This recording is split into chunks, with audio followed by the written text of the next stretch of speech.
Today is World Philosophy Day. I don't know if you knew that, but it's a thing. So I thought I would celebrate it by explaining how philosophy changed my life. So I would say that for most of my young adulthood and childhood, I did not care about learning. Like, I didn't care about developing my cognitive capacities, gaining knowledge, gaining understanding of life and the world around me, like none of that.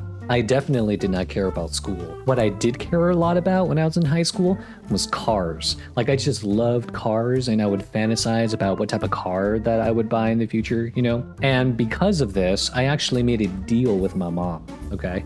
So I told her, if I get into a UC, okay, which is a University of California, then she would have to buy me this one car that I wanted. So in California, there's like a 3-tier system. There's like community colleges, and then there are Cal States, and then there are UCs, right? And UCs are the most prestigious. So that was what my mom agreed to help motivate me do well in high school and on the SATs.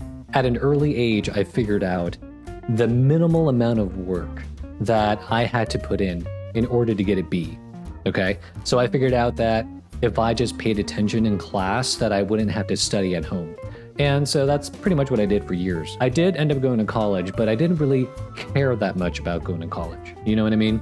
I only went to college because I just knew that it was expected of me. I honestly didn't even know that it was an option not to go. So when I got to college, my attitude didn't really change. You know, I just didn't really care about learning. Didn't really see the point of it. And I remember when I was a freshman, everybody was assigned a writing tutor. And I think the writing tutor got the impression that I didn't care. And so one day he asked me, he's like, you know, what do you think the purpose of college is? And I told him that the purpose of college is to, 1, it's a means to make more money, and 2, it's a means to sound smarter. Okay, that's literally what I told him. And he was disappointed in my answer. You know, he said, you know, I'm disappointed when I meet people who don't aim to be excellent, that they're just okay with being mediocre. And I didn't understand him at the time. It just flew right over my head. I had a friend who took more classes than she needed in order to graduate. And at the time I found that it was very strange, you know, and I asked her, I'm like, why? Like, why would you do that? You know, why wouldn't you just put in the minimal amount of work necessary? And she told me that she just wanted to learn, right? She was just curious. And I just thought that that was the strangest thing. Like, why would you want to do that? That's just so alien to me. When I was a senior in college, I took this political theory class. And in this class, we read some Marx and we read some John Stuart Mill. And Mill changed my life. We had to read On Liberty, and that text made me curious. That text spoke to me. You know, it fundamentally changed me. So after I graduated, I started to read in my own time. I started being curious, right? I started to see the value of intellectual development. So John Stuart Mill distinguishes between high pleasures and low pleasures.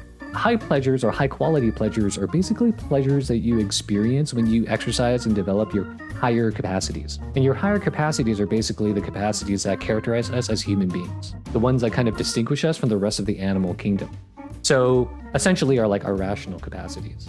And he says that for somebody who experiences both kind of pleasures, he calls it an experienced judge, right? They're going to deem high quality pleasures like way better, okay? That they would prefer high quality pleasures. So prior to philosophy, I would say that I experienced a lot of low quality pleasures, right? So like eating good food, right? That's a low quality pleasure. But it wasn't until philosophy that I experienced high quality pleasure. And I have to agree with Mill. There really is a difference in quality.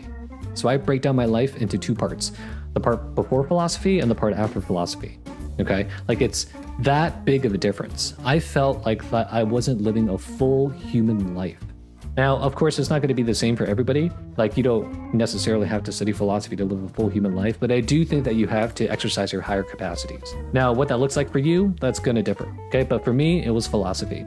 And I'm just so grateful. I'm so happy that I discovered it, because it was really just like a luck of the draw, right? I just happened to be exposed to Mill because I just happened to take that political theory course. You know, a million other things could have happened, but I ended up finding my passion. I ended up finding what I was like meant to do in life. All right, well, that's my story. I hope you found it interesting, and I'll see you all next time.